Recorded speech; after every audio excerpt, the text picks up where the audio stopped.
Mungkin dari kalian semua sebagai penonton setianya YouTube atau kalian itu selaku kreator untuk YouTube, tentunya kalian sangat sering melihat thumbnail yang seperti ini.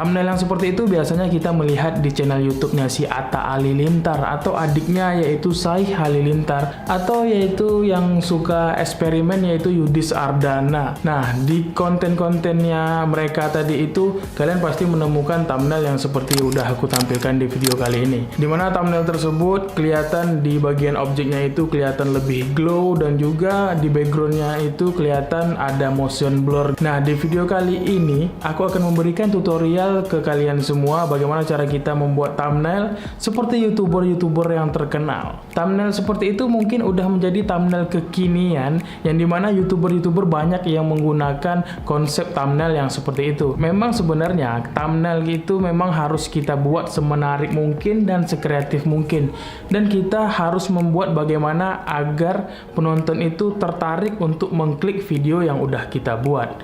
Oke, tanpa perlu panjang lebar lagi aku menjelaskan, kita langsung aja ke tutorialnya.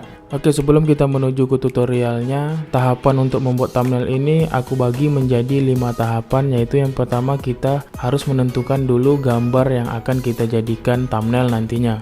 Dan yang kedua kita lakukan cropping objek. Dan yang ketiga kita tambahkan efek outer glow. Dan yang keempat kita tambahkan radial blur. Nah, yang terakhir itu yang kelima adalah kita lakukan penyimpanan.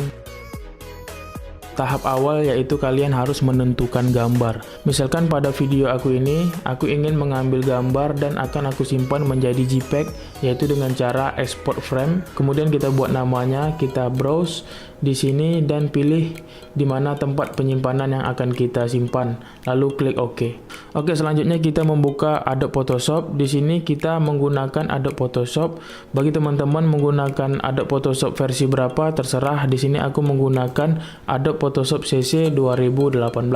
Oke, setelah itu kita langsung import aja gambarnya ini ke Adobe Photoshop. Lalu tahapan yang selanjutnya yaitu kita harus mengcropping atau kita harus menyeleksi objek. Pada foto kali ini aku akan menyeleksi objek yaitu dengan cara bisa kita menggunakan tools yang ada di Photoshop, yaitu seperti pen tool atau polygonal lasso tool atau magnetic lasso tool. Nah, di sini aku menggunakan untuk menyeleksi yaitu polygonal lasso tool. Dan sekarang kita akan menyeleksi objek. Usahakan kita menyeleksi objek ini serapi mungkin agar foto yang akan kita jadikan thumbnail ini terlihat sangat rapi di bagian outer glow yang akan kita tambahkan efek nantinya. Apabila sudah selesai, kalian harus mempertemukan titik seleksi yang di awal tadi. Foto akan terlihat sudah terseleksi seperti ini. Lalu kita tekan di keyboard Ctrl J untuk menduplikat layar seperti ini, dan kita ganti dulu ke Move Tool. Nah, di sini udah terseleksi gambarnya.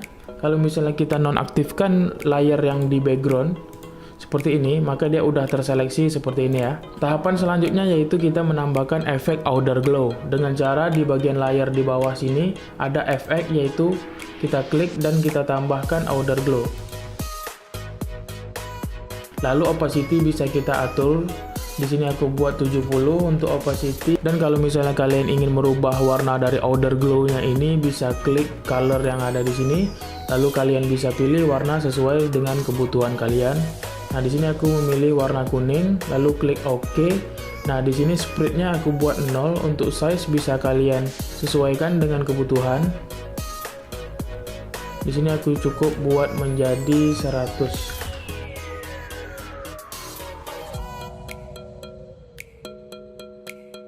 Lalu apabila sudah sesuai dengan kalian inginkan, lalu klik OK. Nah, tahapan sampai sini nih udah selesai nih teman-teman. Jadi teman-teman bisa tinggal tambahkan teks aja untuk membuat judul. Nah, untuk kalian yang ingin menambahkan efek radial blur di bagian background ini, kalian duplikat lagi layarnya dengan cara Ctrl J. Apabila layarnya sudah tercopy, kita bisa menambahkannya dengan cara filter, blur, dan radial blur. Di sini amount-nya aku buat menjadi 80, blur metodenya zoom, dan untuk quality base, untuk blur center di sini aku akan memposisikannya seperti ini. Lalu kita bisa klik OK. Nah, udah kelihatan seperti ini ya teman-teman. Nah, untuk tahap terakhir finishing, biasanya aku menggabungkan semua layar di sini dan merubah color tone-nya sedikit. Di sini opsional ya teman-teman, ini tidak perlu aku ajarkan lagi, aku anggap kalian sudah paham. Jadi kalau misalnya udah selesai, kalian bisa menambahkan teks di sini sesuai dengan judul pada video kalian. Oke, setelah itu yang terakhir kita bisa langsung save file, save as, dan ganti formatnya menjadi JPEG, lalu rubah namanya dan klik save.